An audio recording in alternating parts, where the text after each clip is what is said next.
Okay.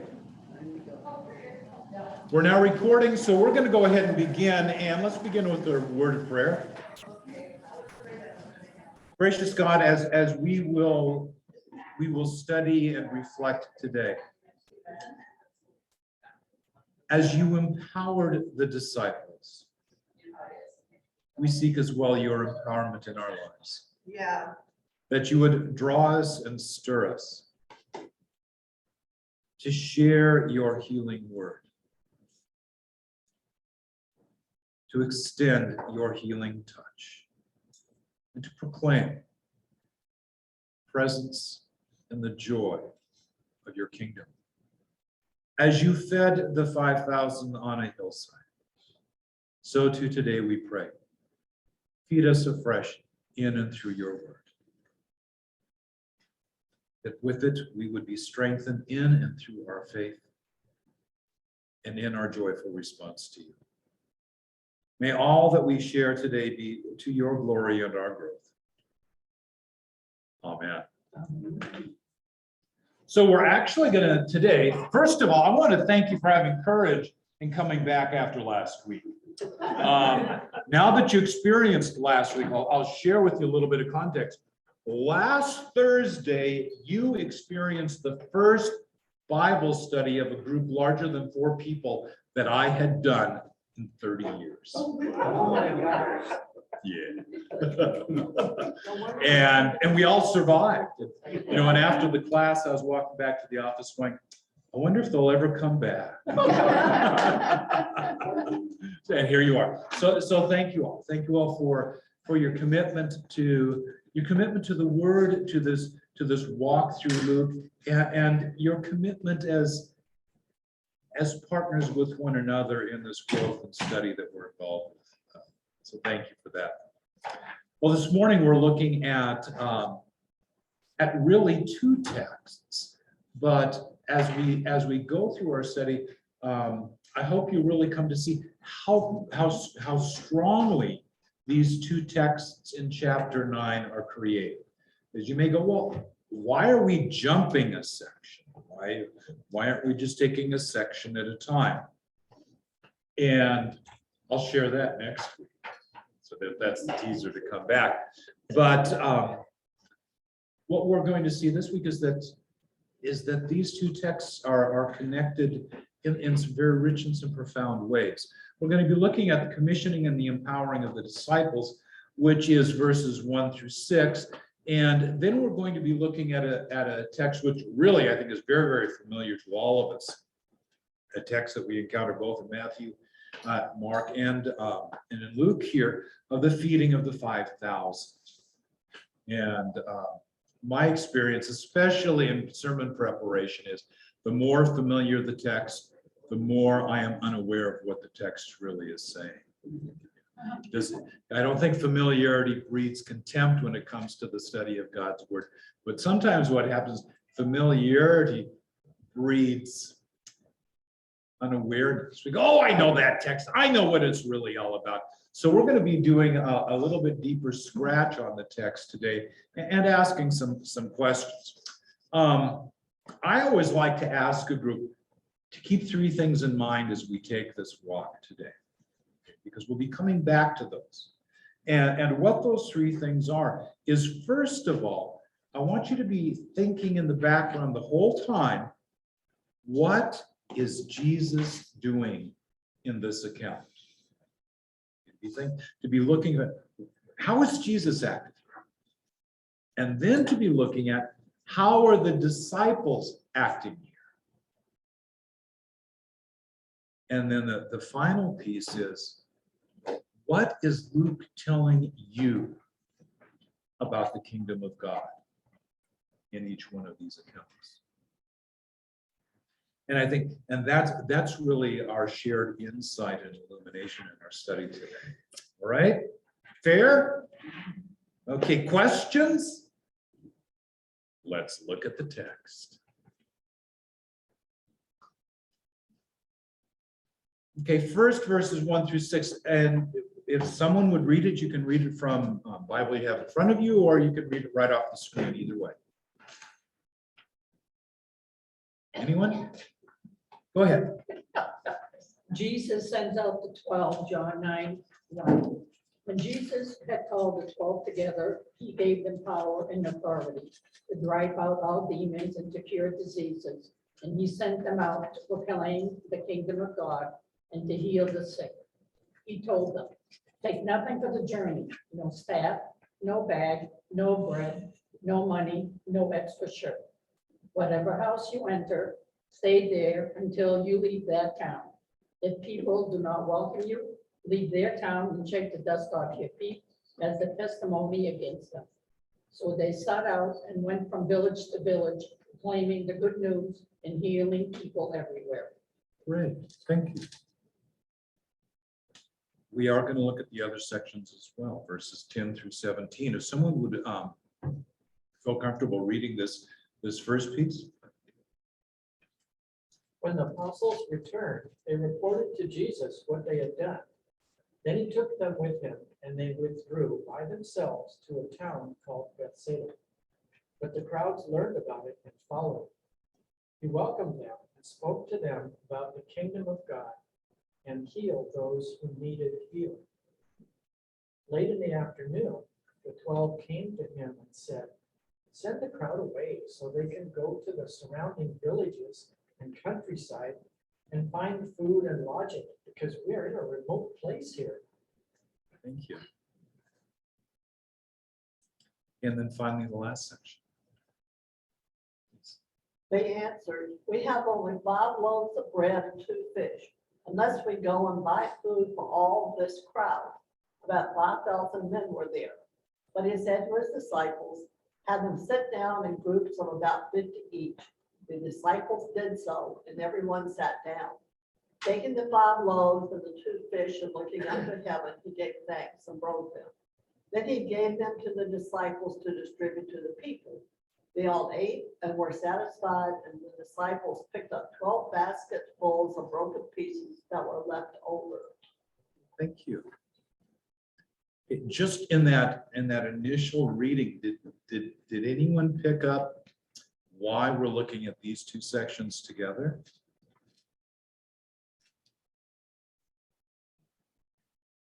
In both cases, he's telling the disciples, he's giving them something to do. Both of them have an account of a charge, if you will, to the disciples, and we'll look at that more. But in the first text, we have the disciples going out and doing this. And as this section begins, what are they doing? And they're being sent out to heal. But They're following through on the Lord's direction to them. yep. And once they have done that, they go back to Jesus and tell him what they've done. And that's how this second piece, which is the story of the 5,000, begins, doesn't it? It's a conversation between Jesus and the disciples about what the disciples have just done. So for me, it makes sense that we need to include the story of the 5,000 with the first account of the commissioning and the instruction. Otherwise, we're just going to leave the disciples out in the diaspora. And suddenly, when we get to the feeding of the 5,000, the disciples show up and we go, why? So that's a quick explanation. Why did you do that, Pastor Michael? This is why. Okay, and in the account which begins chapter 9, verses 1 through 6, what we find here is that that in some very concrete ways, that there is a change of charge or relationship between Jesus and the disciples. In many ways, up to this point, the disciples have been really the students. They have been in a learning relationship with Jesus. They've gone with Jesus and they've watched Jesus and they've listened to Jesus and they've seen what Jesus has done in terms of the healings and the miracles, giving life back to Jairus' daughter last week. But now there is a change. No longer simply attending Jesus. What are the disciples going to be doing? This work.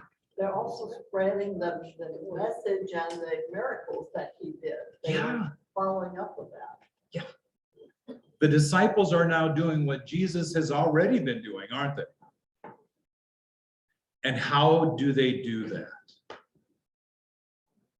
God gave them, he gave them the power to do it. Jesus gives them the power. Sometimes we kind of lose sight of that in our own lives as, how am I going to do this? And if we would be silent but for a moment, what we might hear whispered in our ear is, trust me, trust me. We can do this together. A reminder for us to be aware that we too are commissioned. Where do we receive our commission and our, if you will, our authority to be witnesses to Jesus Christ in the kingdom of God?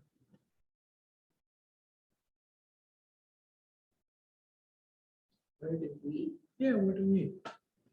How does, When we receive Christ and we receive what is correct. The baptism. baptism. Yeah. Baptism is a means of grace and also a means of calling and empowering. Very good, good, okay. Well, in this mission now that Jesus gives to the disciples, what we're finding here is that there are three components to this mission. What are the disciples to do? One they're to feed spiritually, and the other to feed physically. Physical feeding and spiritual feeding. One is healing. In addition to healing, what else is there?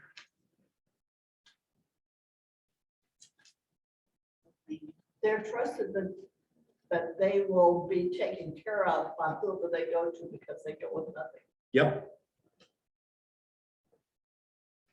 So they're to preach the gospel, so they're like preaching. Okay, to proclaim, specific to the text, the language is proclaim The kingdom of God. the kingdom of God. This is the gospel thing, Yeah, your translation is gospel, kingdom of God. What is the gospel? Or Salvation. Salvation. the God's promise is being fulfilled. Proclamation. And how is that fulfillment being experienced and observed by those who hear this message now that the disciples bring to them?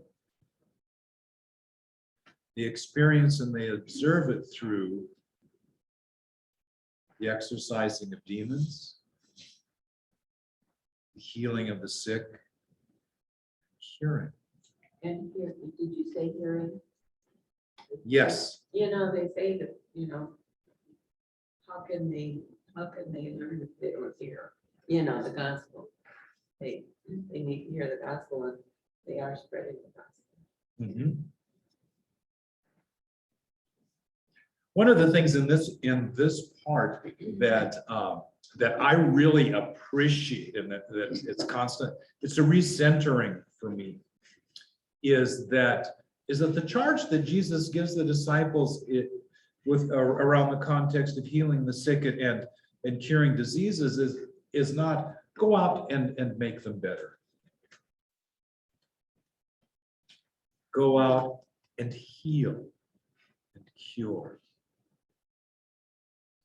There is this energy, this sense of a radical and new and a different completeness with the coming of Christ, of his message, and of the work that he does. Now, I want to go to this whole part that you just mentioned about not bringing anything. I struggled with that, you know, because I looked back at my professional career. When I came, my first day was a week ago Tuesday. And when I came, I brought my man purse. So I guess you would call that a merce. Yeah. What it really is, it's a flight bag that, you know, I think I'm on my 4th flight bag. They worked well in the service, but they work really well in the parish as well, because you can put a lot of stuff in. But what I brought my Bible, I brought my phone, I brought my glasses, I brought my communion kit. And my oils. So, because those are kind of the carry items that a pastor would have, right? Well, when I was a chaplain in the Marine Corps, we had what was called a mount out box. Mount out box. Mount out. I'm not sure what the whole history was on it, but you know, when we were preparing to go to, we were first told we are going to go to a place and you're going to be gone for a year. Well, it was pretty clear where we were going. It's just that you didn't verbalize it. And my religious program specialist, who's an enlisted person who's in charge of facilitating all the work that a chaplain does and also serving as a bodyguard. He came up with 4 of these wooden boxes. And the boxes were like 2 feet high, 3 feet wide, and I think they were 6 feet long. Kind of looked like it too, because you know, they were very rectangular. So we started putting stuff in there. Well, it didn't take too long before it was filled, and we needed more. Well, when we unloaded onto the ships down in San Diego, our mount out box was 8 feet by 8 feet by 16 feet. We figured we were going to be gone for a year, and we had direct responsibility to 1,500 personnel. So between myself and between the Protestant piece, which I had to be responsible for, and the piece that my Catholic chaplain had to be responsible for, we filled that entire box. Was it empty when you came there? It was pretty shallow, because what we ultimately did is what we did have left over, we turned over to the chaplains that were relieving us with their units.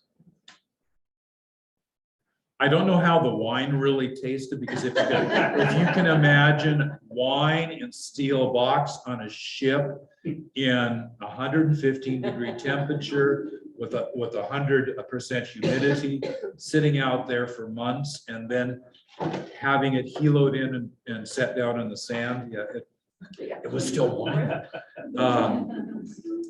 Well, so that's why you took it in little tiny cups.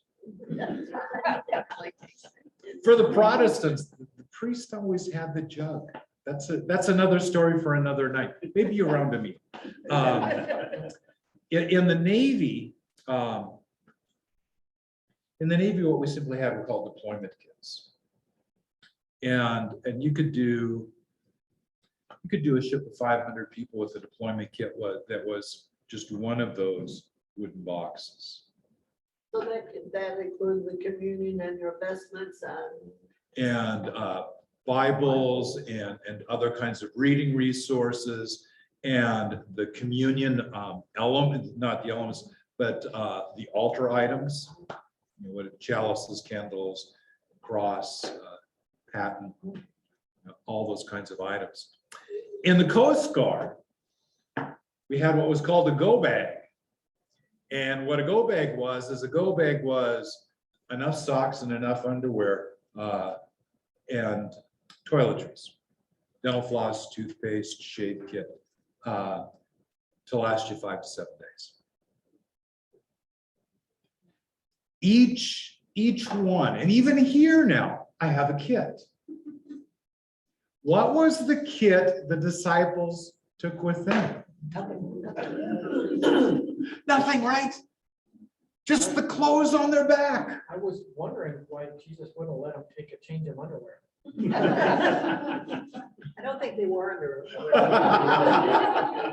We had the long garments, and they Yeah. usually, Well, listen to the gospel this Sunday. There might be some insight on that particular point. But he not only didn't say what to bring. Jesus says specifically what not to bring, doesn't he? No extra clothing, no money. Well, why do you think that Jesus would put his disciples in that kind of position? They had to rely on the Lord for everything. It created a relationship of dependence, didn't it? I guess if you opened your door, you better be ready for it to stay there. Yes, Because it says don't leave until you leave town. yeah. That not bringing anything with you does create a very real sense of dependence, doesn't it?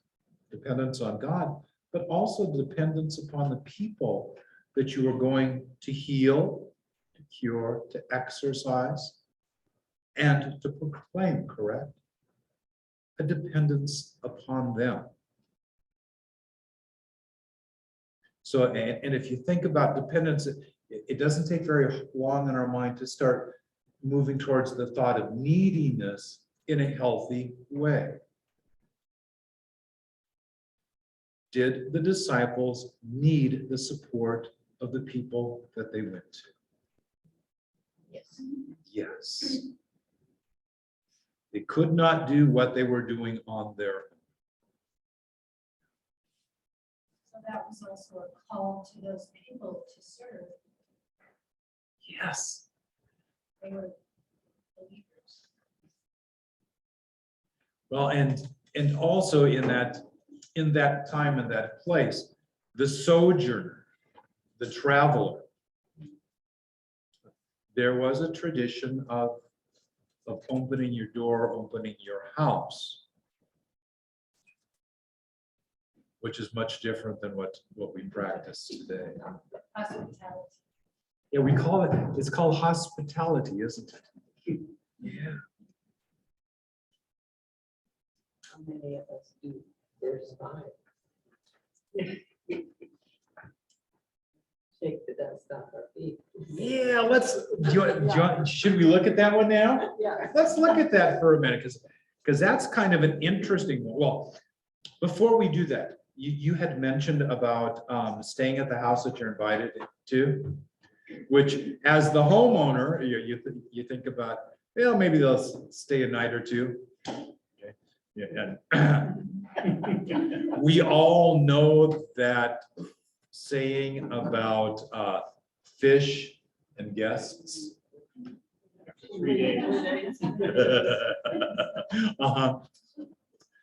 Quite different in different cultures, and even today in some cultures, to welcome one in is really to welcome one in.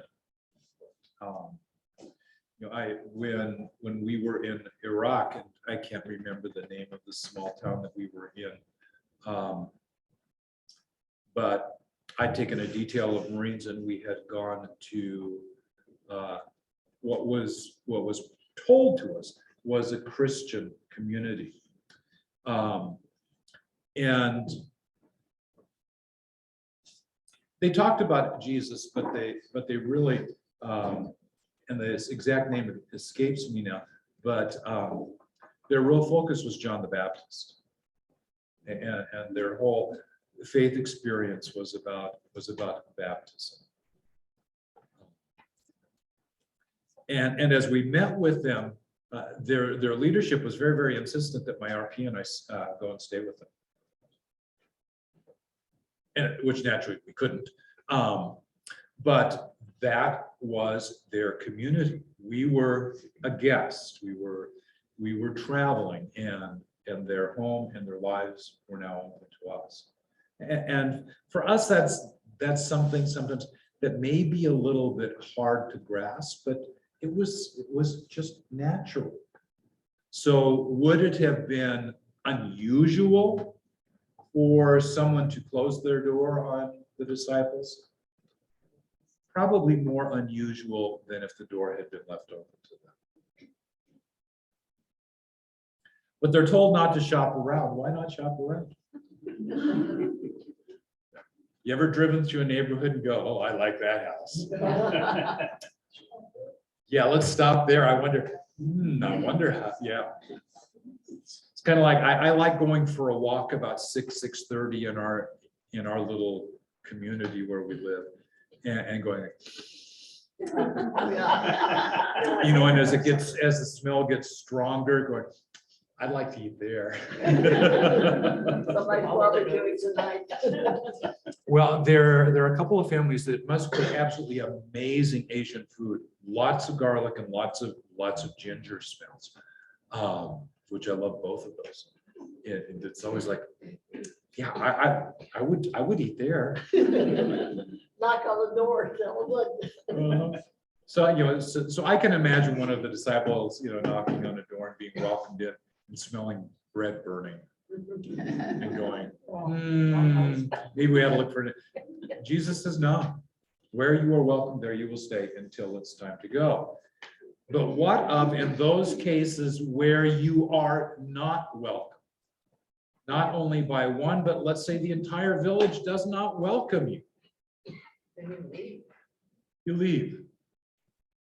Well, what's this business about kicking the dust from your feet as a sign as you depart? What do you think that's all about? I thought it might be like, don't let it bother you, but then he says the other part. Heck with you. As a testimony against them, that's kind of. There's doing casting pearls to the swine. Another Bible verse, maybe that's what this is that don't give a gift to those who don't deserve it. Don't appreciate it. Don't appreciate. And recognize what the gift is. But if the gift is freely given, Sometimes it's. Don't take the remembrance away from that village with you. You get rid of whatever the dust, you kick that off, and so that you just forget about that village when you leave. So you don't take that memory. okay, no one gets to raise hands on this one, but I'll go back to an old memory point probably for most of us in our lives. It is most likely that all of us, when we were single in our dating life, someone rejected us. Whether we were dating and then they broke it up, or we had asked them for a date and they said no. We've all experienced rejection. Did we stop dating after that? Maybe for a day or a week, but probably not forever. So maybe you're right, that maybe there is a sense of this in what Jesus is telling the disciples, is that don't get hung up on the rejection. But it also mean that we can share the gospel with people, but we can't make them accept it. And so let them go, you know. And maybe that's what he's saying here in that sense, that, you know, you can share, but you can't make them believe. So don't waste your time. I really like what you're saying there, that you're saying it still speaks to the freedom of choice. Mhm. Yeah, in terms of rejection. Yeah. And if you think about the dust being, you know, that's just the bad stuff that you can't help but walk through. And so you want to leave that anywhere. You don't want to carry the dirt with you. So Kind of fits.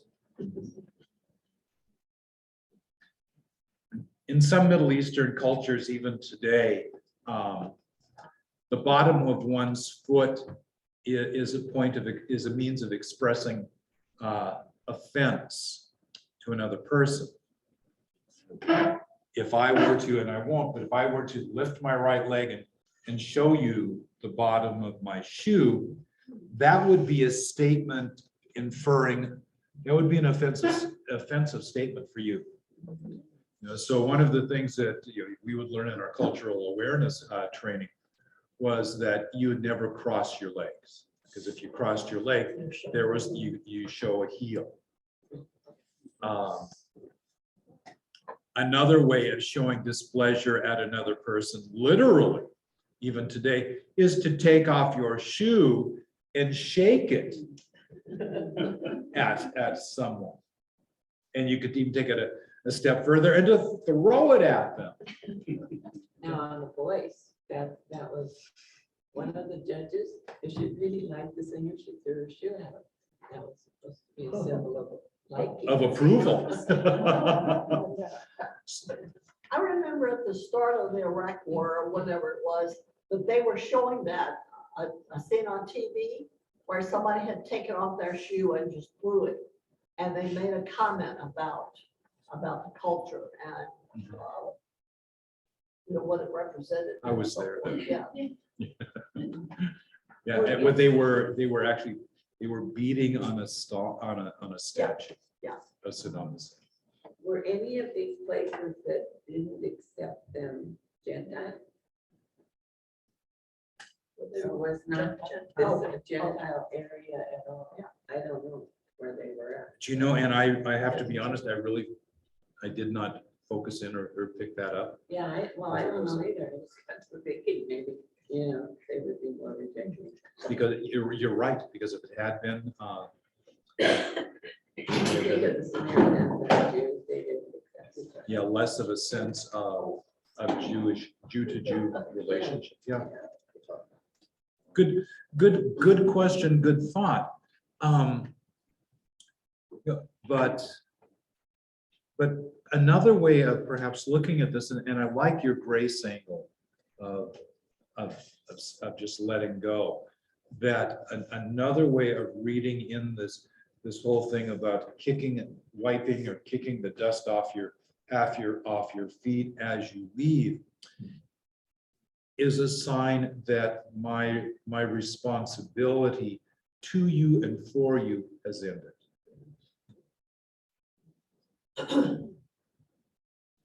That which we shared, even down to the dust of our feet, which is everywhere, stops here. And I move on afresh. That perhaps not so much a judgment, but simply a statement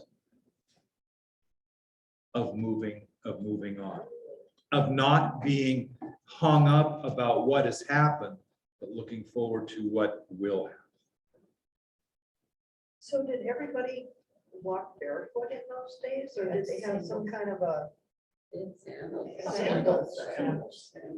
Yes, and Yes. some did. Some would walk barefoot. I would certainly imagine that based on your station in life.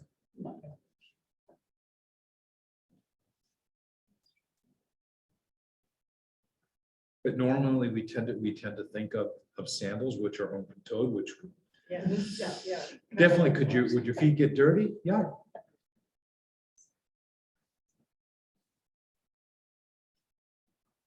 Now, when they went to these towns, were they maybe each one in a different town preaching? I mean, did they go just one person's house? Or would it have been maybe like a courtyard or center of town? And maybe either they would be embraced by the whole town or not. So I guess, I don't know what to do yet. Other than like maybe to say if one person was inhospitable, did they just leave the whole town? Or would that be a reflection? Would that person be a reflection of what the whole town feels and thinks? We don't know the detail on that. You know, could one spoil it for the whole village? We don't really know. But one of the things that we find, that we don't find in this text, that we find in the other commissioning and sending text, is in the others, Jesus sends them out 2 by 2. That's where the Mormon ways go to. Yes. Here in Luke, we don't find the 2 by 2 methodology until the sending of the 70. So what I am imagining is we have this group of 12 disciples going together. That's just kind of the image that settled in my mind. Not that there's splitting up and going to different villages, but probably that there's a sense of strength in numbers here. Which brings a whole new thought to, if you hear a knock on the door and you open it up, you got 12 hungry guys, not one. Yeah.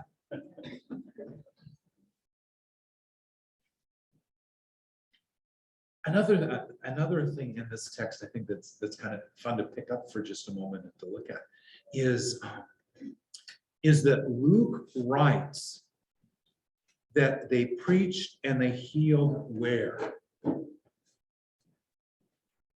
What does your Bible say? Everywhere. Everywhere. Translation, all places. Is that a stretch? Or is Luke in this account alerting us to something?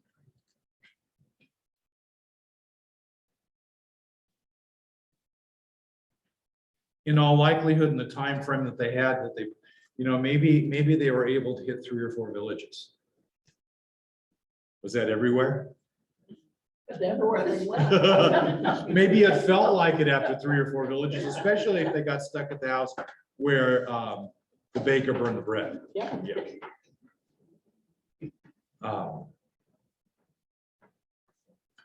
I'm just thinking about what happened if they stayed at a house where people really like lentil soup and they don't like lentil soup. I don't like lentil soup. Brings back an experience from another time. But the sense of everywhere, an exaggeration, probably. But what's Paul? I'm thinking about the Roman study. What might Luke be telling us about what is coming regarding the kingdom of God, healing, curing, and exercising? That it is going to impact the world. Yeah, because he doesn't tell them to give up. If he just says move on. Move on. So, I just think that he encourages them to go with that stuff. Don't let the rejection stop you. Don't let the ignoring stop you, but stay on track. Yeah. Yeah, we have to stay on track with everything. And perhaps that's a message that we can reach in and pluck out of this for ourselves, that sometimes there are distractions. Yeah, I find myself, I'll focusing on doing something and then I get distracted by something else and I do that and it takes me a while to get back to what I started out to do in the first place. So it is important to stay on track. And the track that this text tells the story about is the commissioning to share the good news of the kingdom of God and to bring healing and wholeness. Where? Everywhere. How? If you stay on track, if you are talking to somebody you don't know and you want to get to know them, yeah, you really want to share the gospel, but sometimes it's hard to stay on track in those situation. Mhm. You probably experienced that. What do people most enjoy sharing? Their story, right? People love to be heard. And people love to tell their story because their story has meaning. Our stories give us rootedness, right?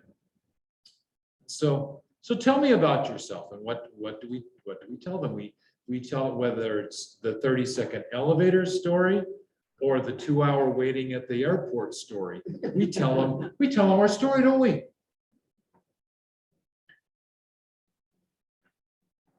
Sometimes the best way to reflect God's love for another person is to listen. Yeah, I'm with it. yeah. What do you say when you come into a home that has just lost a loved one? You don't say you're sorry. Yeah, I had a mentor that said, "You're not really sorry. What you really are is you're glad it's not your family, your family member." Well, that's right. What do they really need to do? They need to process what they're experiencing. So how can you best help that? Be quiet and listen. Watch and listen, just to be present. How can sometimes the best way that we can reflect the love of God for another person is simply to be with them and to let them know you are okay and I'm here with you. And whatever is happening in your life will not push me away. Stay at the home you first entered. Good stuff. Okay, let's look at the next one. We'll see how far we get with that. Yeah, I think we pretty well covered this. So let's look at the next one. Great text. And now in verses 10 through 17, the first thing that we find happening in this account is that Jesus is reconnecting with his disciples after the commissioning, the sending, and what we want to assume was a really successful mission. In fact, it was so successful that Paul writes, they went everywhere.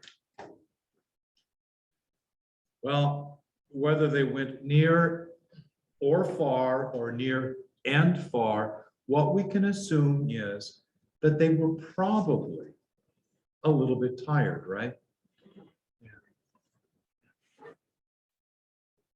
Any indication of how long they were gone? No. No, Luke doesn't tell us that, does he? No. Be a little more detailed. Really, because we like looking for that kind of stuff, don't we? Because time is important to us. People like to know the details. Yeah. I think time was looked at a little differently then perhaps, because when I look at my own people in the Greek culture, there's something called Greek time, Yes. which means time doesn't really matter that much if you want to show up a couple hours late, right? And then my friend had a boyfriend who was African. He asked her out and she said yes, she was Norwegian. And so he asked her out, she said yes, and it was for tomorrow night at whatever time he told her, 7 or something, and then he didn't show up until the next day. And she said, well, I don't understand, you said you would be here yesterday, and he said, well, in my country, if we say that, it could be 7 tomorrow, could be the next day, could be the day after. Rather confusing. Yes. You're right. Different cultures, and I've experienced that when I was in another country in the Middle East, that in working with local forces. The first morning that we were settled and there, we had our briefing, and they were supposed to be part of our briefing. They didn't show up. And my CO was, you could just watch, because he was obsessive compulsive, just like I am. he was losing his mind. It was like, boss, time is different. And we had the briefing at 7:15 and it was about 11:30. They showed up. And it was not, it was, yeah, we'll be there when God wills.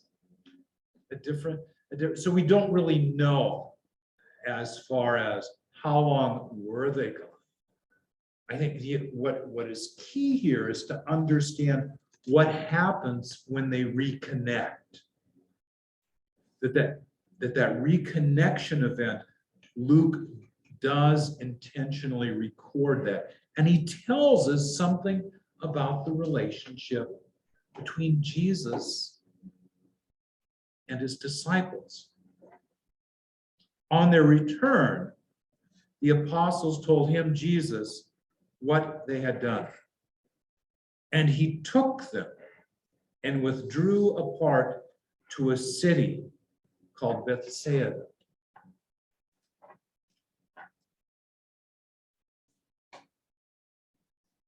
Why?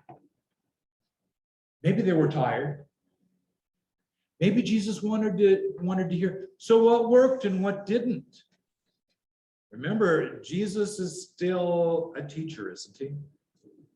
And he is still teaching and grooming and growing his disciples.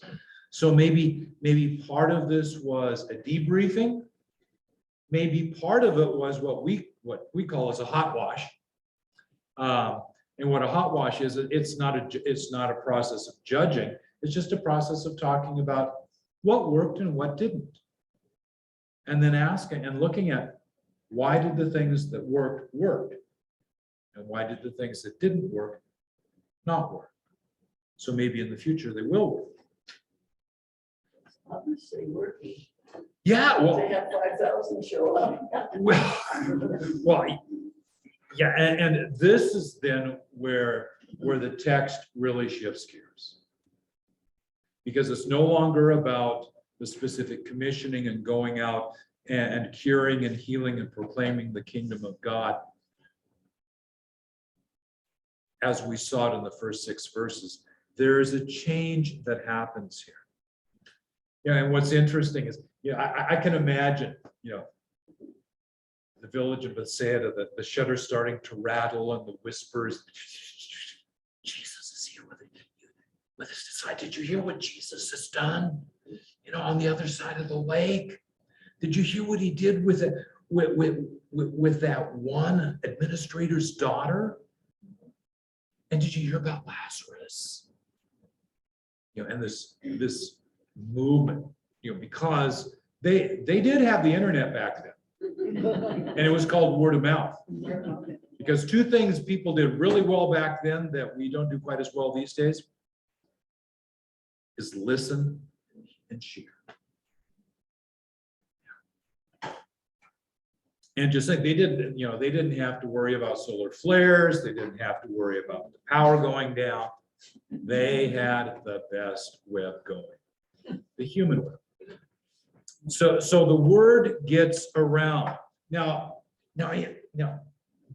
for me, this is a sense of Jesus' compassion. Jesus cares and loves his disciples more than anything in the world. And they're tired, and they're excited, and they're tired, and they're excited. And he takes them apart to care for them, to love on them, to celebrate with them, and probably to do some growing with them. And here come the crowds. And how does Jesus respond to the crowds? Now showing up and going, Jesus, show us a Lazarus. Heal my sister. Tell us the story about God's kingdom. How does he respond to all that? Feed them. Haven't got to feeding yet, have we? No. You're welcome. He welcomes them. See, and this is why it's so fun to do a Bible study, because what do we want to do? We want to jump to the event. But Jesus moves to the event, doesn't he? He responds as real humanity to real need. He welcomes and gives attention to the greater need that is in his midst. Do the disciples still have needs? Of course they do. But they're doing okay. Now there is a greater need around them. And so he welcomes them. For me, that is just such an important thing. And then what follows that, and don't go, he feeds them. We'll get there. We'll get there. Jesus is gonna feed these people. But Jesus is sharing and talking to the people about the love of God and how the kingdom of God is breaking into the world and about how lives are changed and we are called to live in different ways. And all these things are happening to this mass of people who are outside the town. Now, obviously outside the town. And the day moves on. And now it's starting to become dusk. And what did the disciples tell Jesus? Because we're tired of these people. You know? Tell them to go. That's probably not the driver for them. Why did the disciples encourage Jesus to send the people back to the villages? They need a place for dinner and a place to stay, lodging. That's right. So they had a concern for the people. They had a genuine concern for the physical needs of the people. Attended to their need for caloric intake. They were probably getting hungry. Another interesting point here is, remember we talked about go bags or mount out kits earlier? Yeah. And how Jesus told the disciples, don't bring anything, any extra clothing, no money or anything, just what is on your back. Bring those things with you. What did the crowd bring to the gathering with Jesus? Do you see a connection here between these two accounts? They brought nothing. Didn't bring lunch. Didn't bring dinner. I look at this and I wonder if they brought water with them. We don't know. What we do know is they obviously brought no food. I wonder if they didn't expect to spend that much time with Jesus that day. Yet, what Jesus shared with them was so overwhelming, so life-changing, that they lost track of time. They obviously didn't plan for a potluck. They didn't plan for a potluck, nor did they plan for a picnic, did they? No.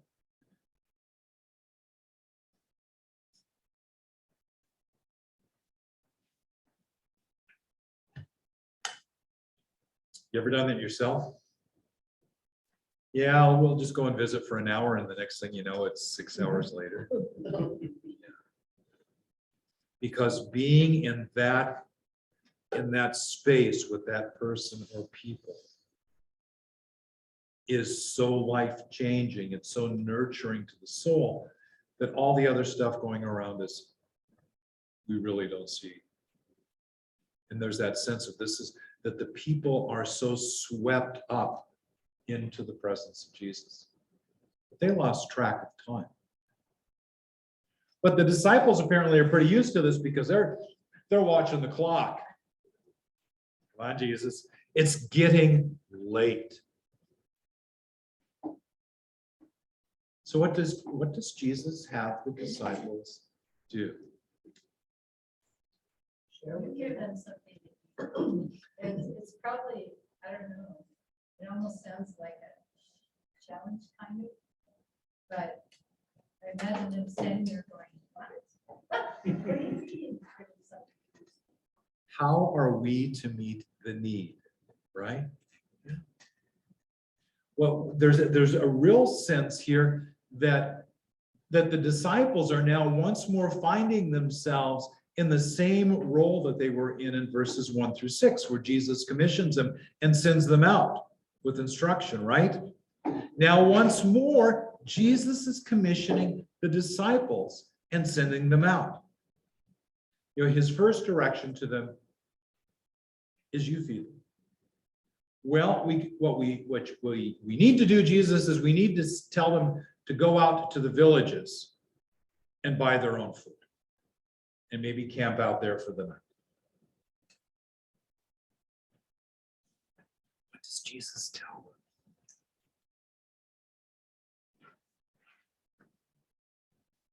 This is where he says, He has them break the groups down to groups of 50. that's, Yeah, that's that's where true. manages a group. Yeah, any thought on what that was all about? Groups of 50? They're manageable. One group of 50 is a whole lot more, or 10 groups of 50 is more manageable than one group of 5,000, right? But there, it just mentions the men, their families were with them too, weren't they? So it was probably more than. That's what, I think that's a healthy way of reading into it. So let's say 12,000. Well, he probably gave each disciple a group. Manage. Perhaps, that's an interesting read into this text. Perhaps breaking them down to groups of 50 gave a group to each disciple. Never thought of that. That's a neat read on that. And that continues with that whole theme of Jesus empowering and charging his disciples to care for my people. It also says something about him telling them to do something. And they don't have to worry about whether they can do it or not. 'Cause he knew. Yeah, could you? I've been stuck a lot thinking I just can't do it. Yeah, this is a bigger charge than I can handle. Yeah. Yeah. Jesus just says, go do it.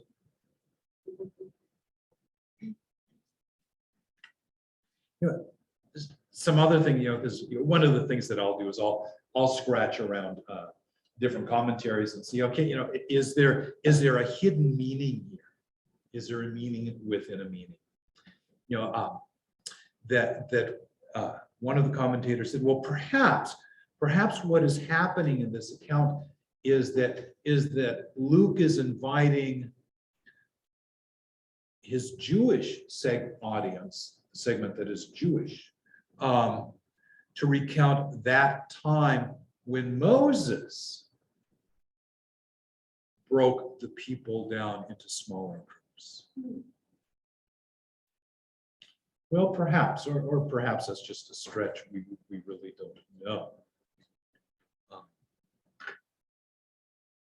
What's important in all of this is who is charged to do the grouping? The apostles, the same ones that were empowered not that long ago to go out and care for my people.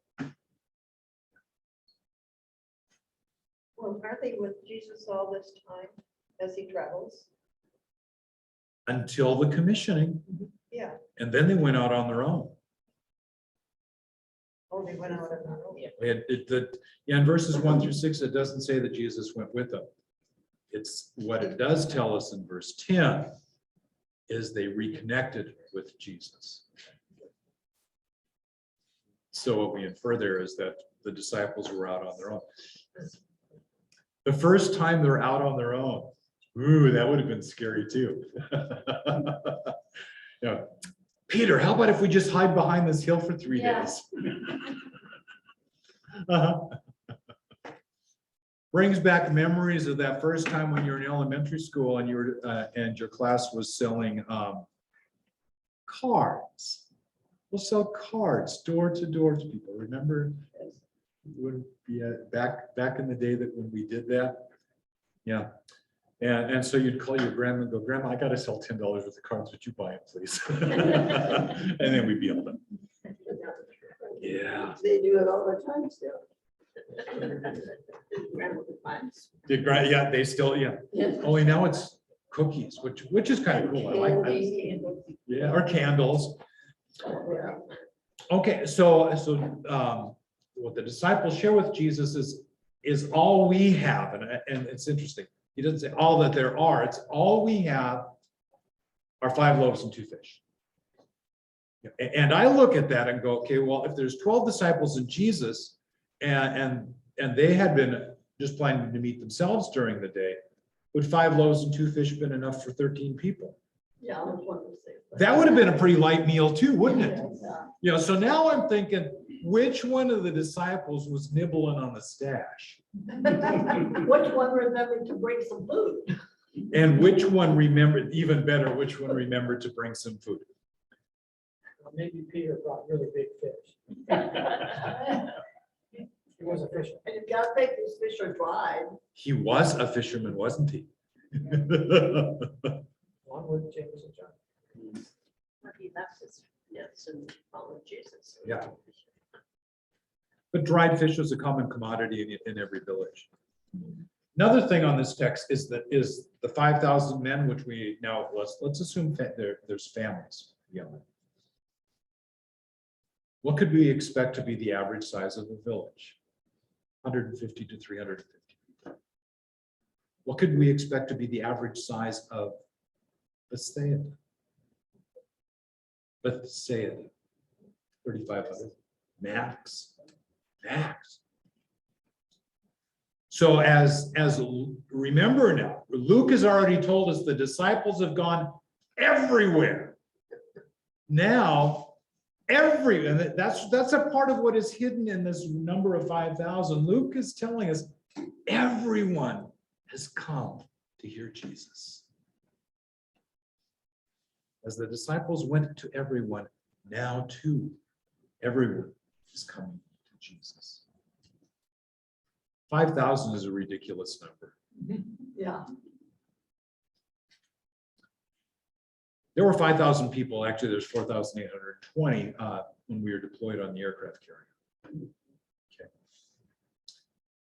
The lift that it took to feed them, shower them, water them, keep their clothes clean was just 5,000, just 5,000.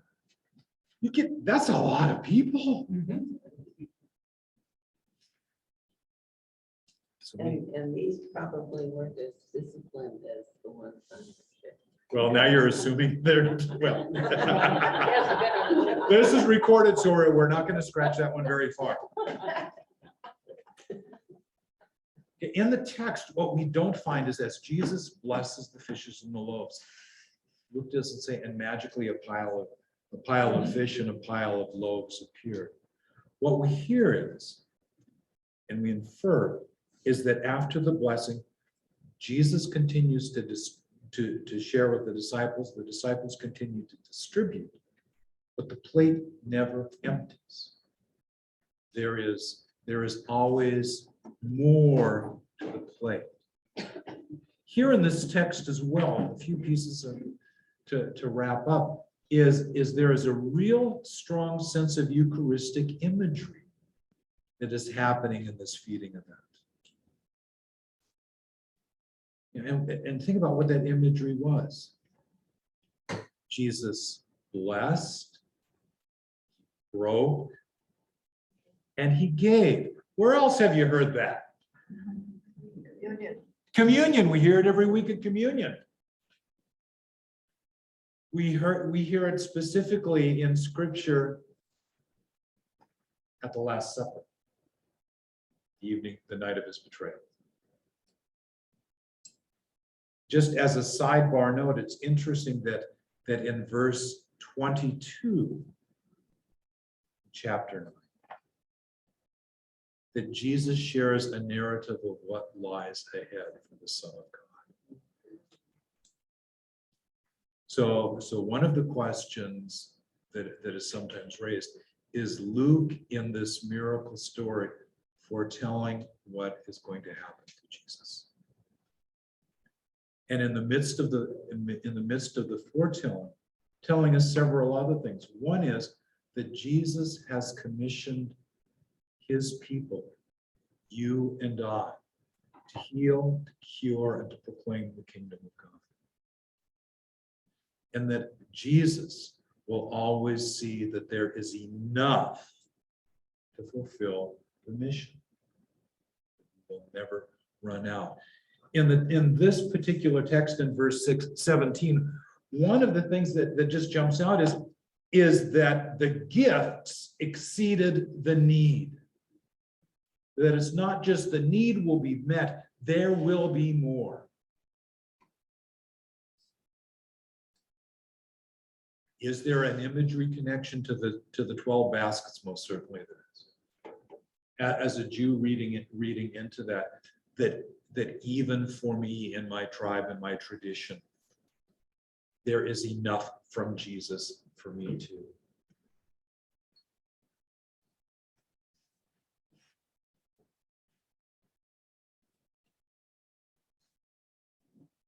So let's go to and we're going to wrap with this question. In what ways does this account inform us about our mission and our responsibilities as Christians? This account of the feeding of the 5,000. How does that speak to us? What is the story that it tells us? The enlightenment, or the empowerment, or the encouragement? We need to go out and be disciples, like the real disciples, Mm-hmm. and bring people to the Lord. That a piece of who we are is to share the story and share the touch, right? Yeah. What else?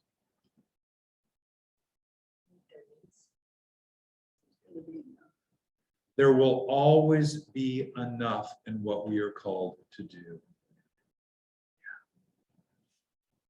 There will always be enough.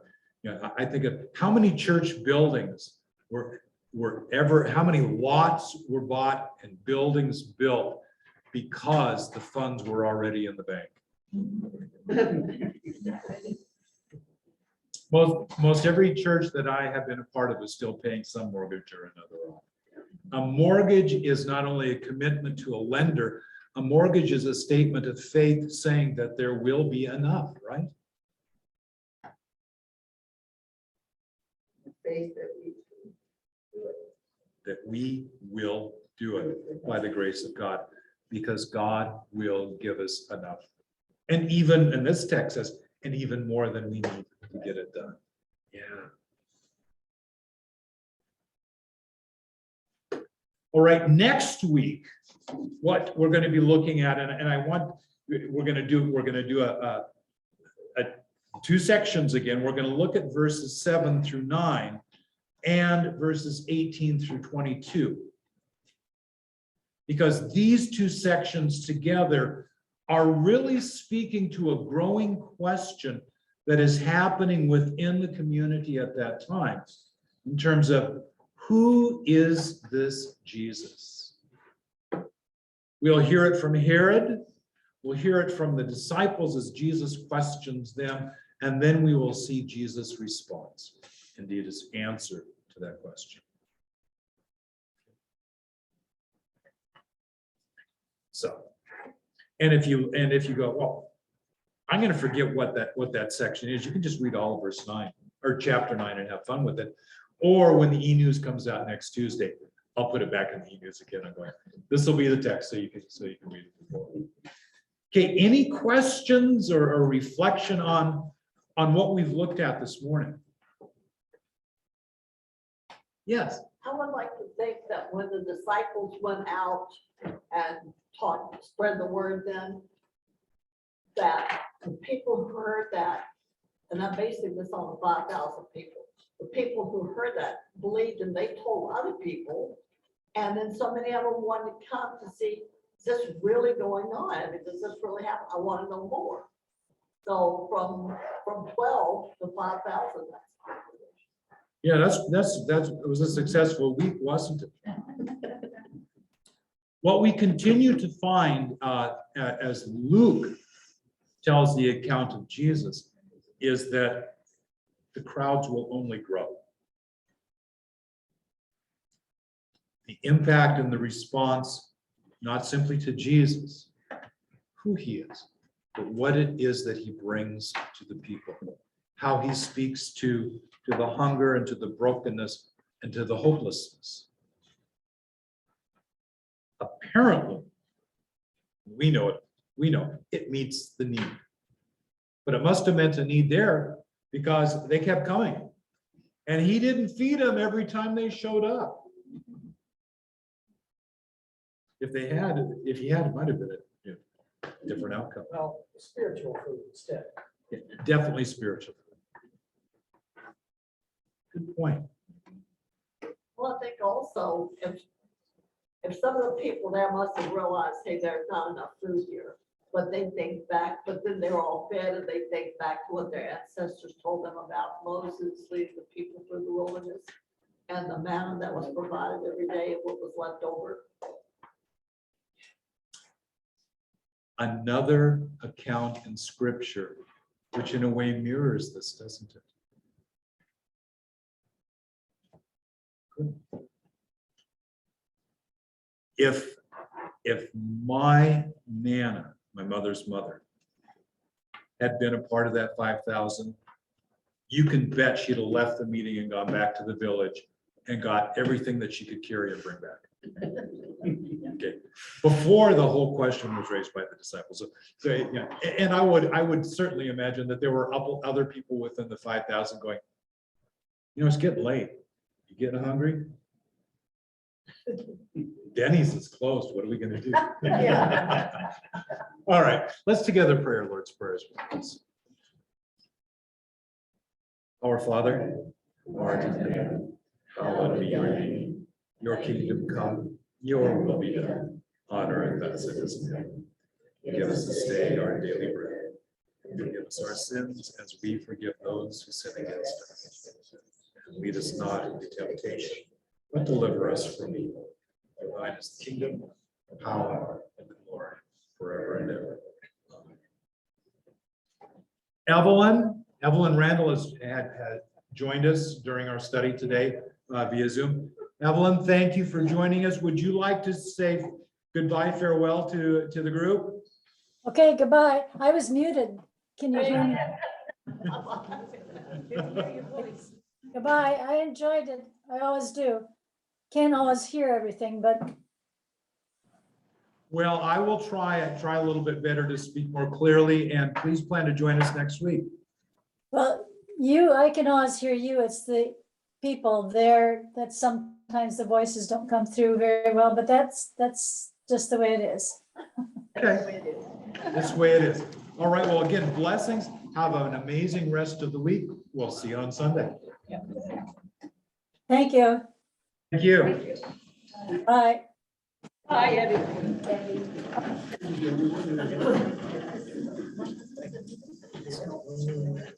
Now I got For several years. I worked in the city with Oh, yes. them. Mhm.